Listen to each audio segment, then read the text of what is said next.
tienpätkä sitten pohjoisessa puoliskolla kaupunkiin. Me ei ole käyttänyt mitään niistä teistä.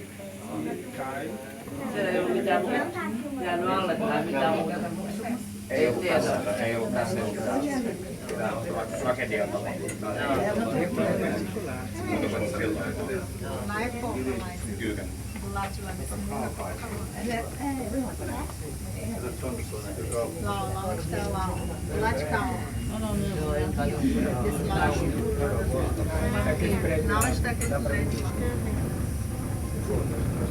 Kato sinä vaan.